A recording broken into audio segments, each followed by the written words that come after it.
欢迎来到明星新闻中国渠道，点击订阅频道，不要错过当天最热门的新闻。一张反拿报纸刷屏全网，赵丽颖为何被称为内娱最清醒的人？饭局上，亲戚们的热情几乎要凝成实质的唾沫。他们描绘着一条看似安稳的道路，终点站着一位老实工作好的镇长。而处于风暴中心的他，只是缓缓展开手中的报纸，将它整个倒转过来。这个动作没有声音，却让满屋的嘈杂瞬间冻结。有人说，这是年度最震撼的无声反抗，它不属于仙侠剧的炫目特效，却精准地刺中了现实生活的穴位。当众人还在讨论过日子的实用哲学时，主角已然在践行挑人生的绝对主权。这短短一幕，为何能引发如此广泛的共鸣？或许因为它撕开了一个我们无比熟悉的场景，那些以爱为名的越界，那些集体意志对个人选择的裹挟。赵丽颖近年来的角色轨迹，恰好为这种清醒写下了多样化的注脚。她似乎总在挑战那种被外界定义的正确路径。在仙侠剧《逍遥》里，她客串的岁梦仙君玄机，表面是悲天悯人的上古医仙，指尖捻着草药的模样温柔似水，可内里却是一个因爱生恨、执念深重、不惜搅动三界的疯批幕后黑手。依据我想让三界记住疼的台词，混合着疯癫与决绝，彻底颠覆了仙侠反派的脸谱化形象。这个角色戏份仅3分钟，却炸出了6个热搜。观众看到的不是一个简单的恶人，而是一个在爱欲与执念中沉沦，做出极端选择的复杂灵魂。他没有选择普度众生的正道，而是走上了属于自己的、充满争议的复仇之路。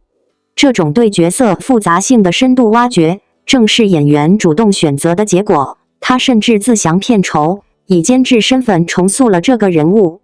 如果说玄机是仙侠世界的不清醒，那在人间里，赵丽颖则陷入了更极端的自我边界探索。她饰演的贾小朵，竟是男主角体内分裂出的一个副人格。剧中，多重人格在同一个躯体里相爱相杀，上演着自攻自受的修罗场。有一场戏，她对着镜子，从癫狂大笑瞬间切换到痛哭流涕，下一秒又能温柔抚摸镜面，全程没有一句台词。这种在少女感与病娇感之间无缝切换的表演，被观众称为人格分裂式演技。这个角色本身就是边界模糊的终极体现，自我与他者、真实与虚幻的界限彻底崩塌。观众在烧脑的剧情中被迫思考，当多个自我共存时，哪一个才是真正的本我？谁又有权决定主体的命运？而在现实主义题材中，他的清醒则表现为另一种扎根土地的坚韧。在《小城大事原名造成者》中，他剪去长发，素颜出镜，曾重饰演80年代的基层干部李秋平。这个角色面对的是荒滩建成的宏大梦想与具体而微的艰难困苦。预告片里有一幕，他被村民质疑，压力大到极限时，听到长辈一句安慰，眼泪瞬间滑落，但他立刻转身继续工作。没有撕心裂肺，只有属于成年人的迅速消化情绪并继续前行的克制。这种隐忍式哭戏，与风吹半夏终许半夏得知战友救不活时，那种埋在心底的痛楚释放一脉相承。他们的清醒，在于深知责任在肩，情绪必须为目标让路，个人的委屈可以暂时搁置。更极致的例子出现在电影《第20条》。她饰演的聋哑母亲郝秀萍，在天台边缘面临救丈夫还是救女儿的绝望抉择，发不出任何声音，只能依靠扭曲的面部表情和通红的眼眶，传递出近乎窒息的痛苦。张艺谋导演评价这场表演是用身体语言完成了叙事诗。这是一个被剥夺了话语权的女性，她的清醒是残酷的，清醒的知道自己别无选择，清醒地承受着命运的重压。他的反抗连声音都无法发出，却震耳欲聋。从搅动三界的仙君，到体内的人格碎片，再到滩涂上的干部和无声的母亲，赵丽颖塑造的角色仿佛在反复叩问同一个命题：个人的意志究竟能在多大程度上抵御外界的定义与安排？那个反拿报纸的动作成了一个极具象征意义的符号，它不代表无知，而是一种主动的、沉默的宣告：你们的话语体系与我无效。这与作家梁晓声所理解的人间清醒不谋而合。他认为，清醒首先要对自己有清晰的认识，并且需要一而再、再而三地审视自我。人在年轻时或许感性，但成长意味着理性逐渐占据上风，尤其是成家立业、肩负责任之后，过分的感性变成了任性，是对身边人的不体恤。真正的清醒，是在认清自我能力与处境后，做出有所为、有所不为的抉择。现实中，我们时刻面临类似的饭局，七大姑八大姨可能是社会时钟的催促，可能是职场福报的灌输，也可能是网络上层出不穷的正确生活方式指南。他们都在试图为我们的人生撮合一个标准答案，而清醒的反抗未必都是戏剧性的倒拿报纸，它可能是逍遥里玄机选择那条万劫不复但忠于自我执念的路，是在人间里贾小朵作为副人格对主体存在的激烈争夺，是李秋平把眼泪憋回去继续画规划图的坚持，也是郝秀萍在无声世界里做出的那个残酷决定。它关乎边界，即明白什么是自己的事，什么是别人的事，不把越界当作关心。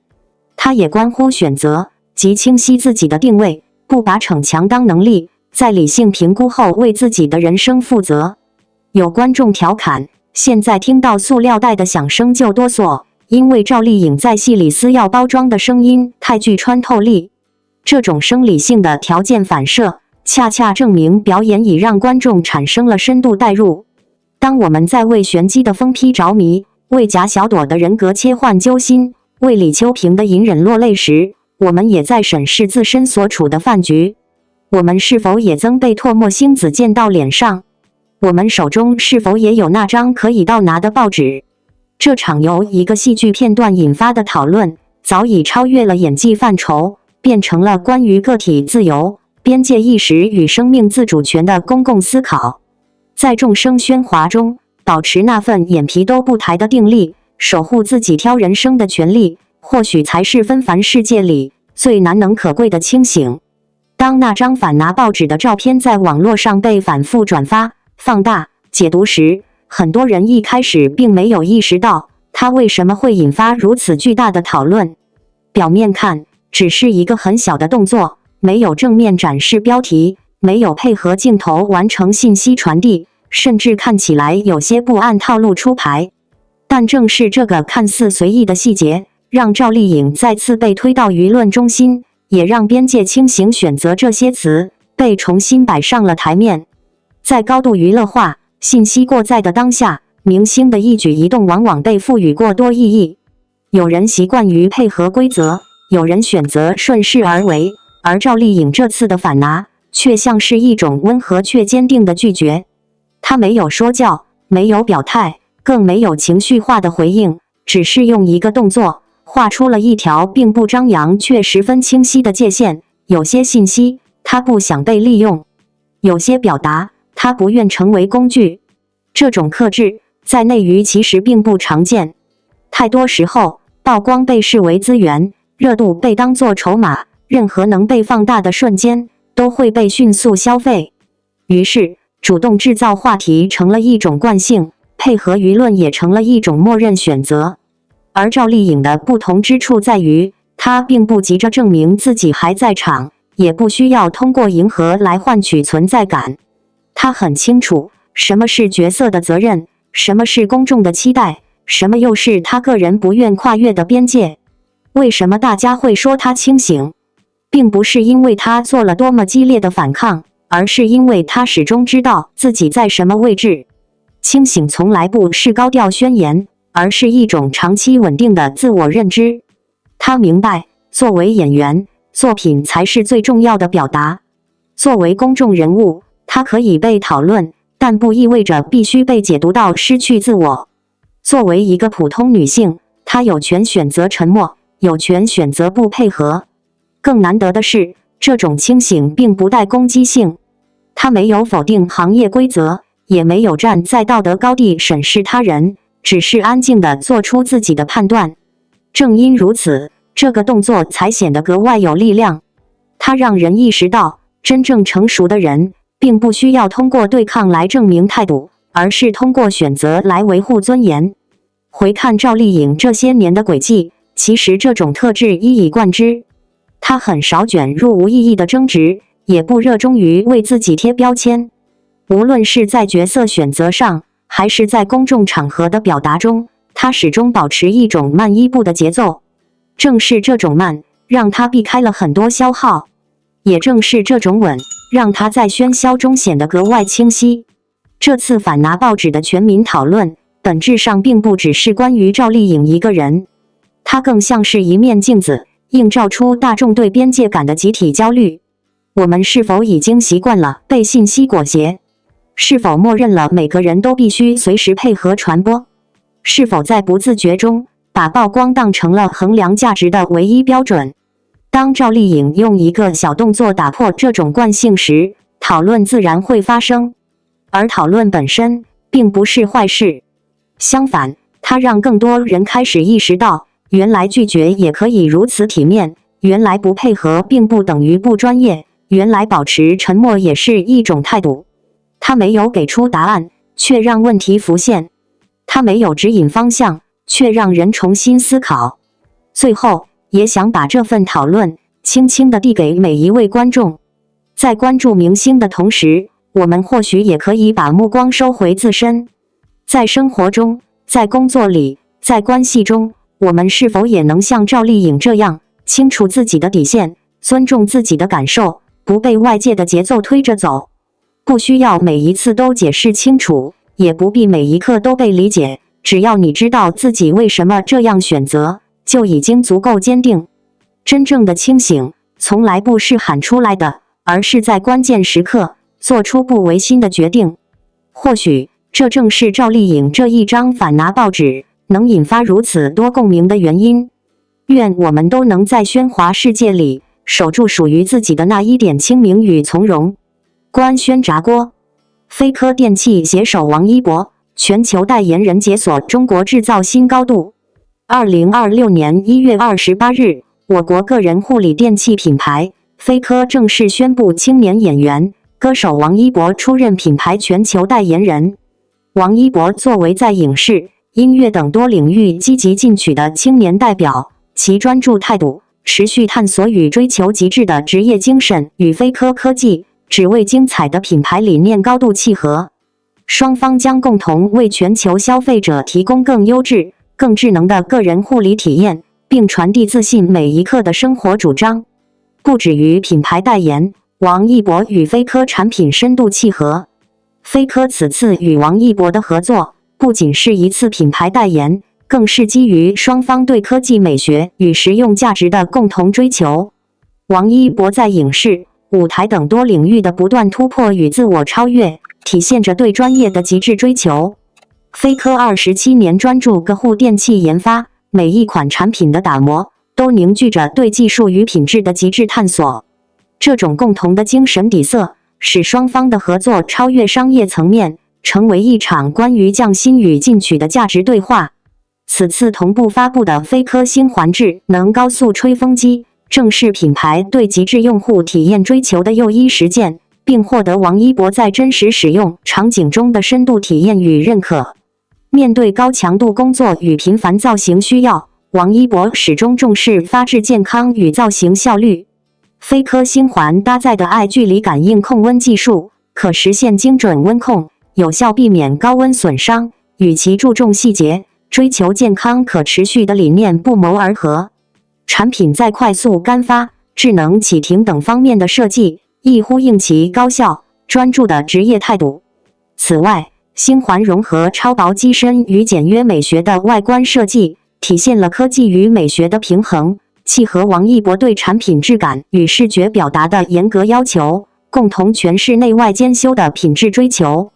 坚持自主研发，引领行业升级。飞科自1999年创立以来，始终以技术创新为核心驱动力，逐步成长为集研发、制造、销售于一体的全球化科技企业。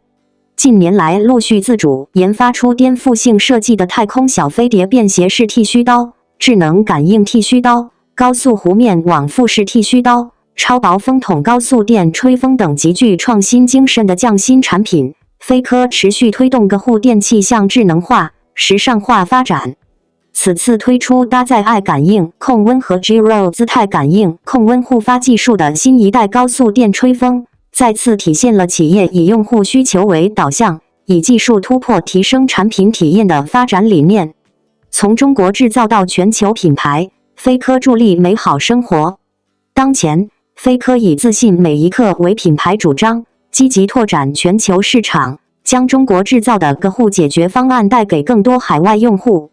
通过持续的技术积累与品牌建设，飞科正稳步从国内个护电器领军企业迈向全球智能时尚电器著名品牌。飞科表示，未来将继续秉承创新精神和极致理念，持续推动科技创新与品牌建设，携手全球代言人王一博，为全球用户创造更智能、更可靠、更时尚的个护生活美好体验，在高质量发展道路上稳步前行。官宣消息一出，舆论场迅速升温，并非只是因为王一博这3个字自带流量，而是因为这次合作本身精准击中了当下公众最敏感也最期待的关键词——中国制造。在流量明星频繁代言快销、联名噱头层出不穷的背景下，飞科电器选择王一博，显然不是一次简单的商业露出，而更像是一场关于价值、气质与时代精神的双向选择。飞科作为深耕多年的国民品牌，早已完成了从性价比到品质感的转型。它代表的并不是浮在表面的国货热，而是中国制造在技术积累、工业设计、供应链能力上的真实进阶。而王一博这些年的公众形象，同样经历了一次清晰可见的蜕变，从被贴上顶流标签的年轻偶像，到用作品、态度与长期主义不断打磨自我价值的青年演员、探索者。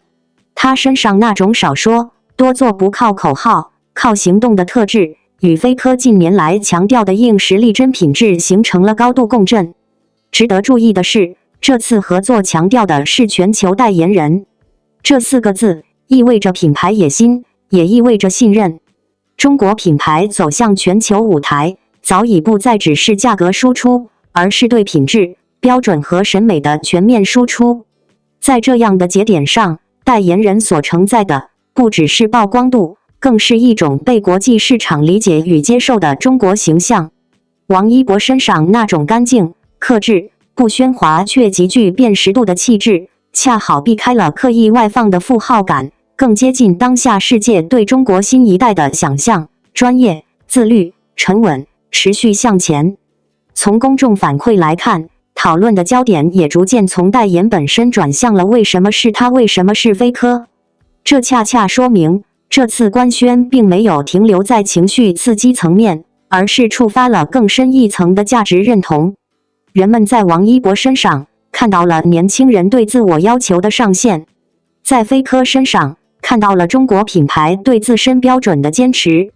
当两者叠加，所传递的信息自然不止于产品，而是一种关于认真做事的共同态度。更重要的是，这种合作并没有制造对立，也没有刻意消费情怀，它更像是在告诉市场，所谓中国制造，并不是某一刻突然横空出世的奇迹，而是无数个日常选择叠加而成的结果。是品牌愿意在技术和品质上长期投入，是个体愿意放弃短期热度，换取长期成长。当这样的价值被看见、被认可，流量反而退居其次，留下的是更持久的信任。站在更宏观的视角，这类合作本身也在悄然重塑大众对代言的理解，不再只是谁红就找谁，而是谁与品牌精神真正同频。这对行业而言是一次积极的信号，对观众而言也是一种审美与判断力的升级。最后，想把这份思考留给每一位关注这次官宣的观众。无论你是因为王一博而注意到飞科，还是因为非科而重新理解王一博，这种相遇本身就已经完成了一次有效的沟通。在喧嚣快速的时代里，愿我们都能多给那些踏实、克制、长期投入的选择一点耐心与支持。中国制造的高度，从来不是被喊出来的，而是被一步一步走出来的。而真正值得期待的，也永远在下一个向上的过程中。感谢您观看视频。如果您觉得本时事通讯有用，请不要忘记点赞、评论和订阅。祝您生活愉快，充满活力。再见。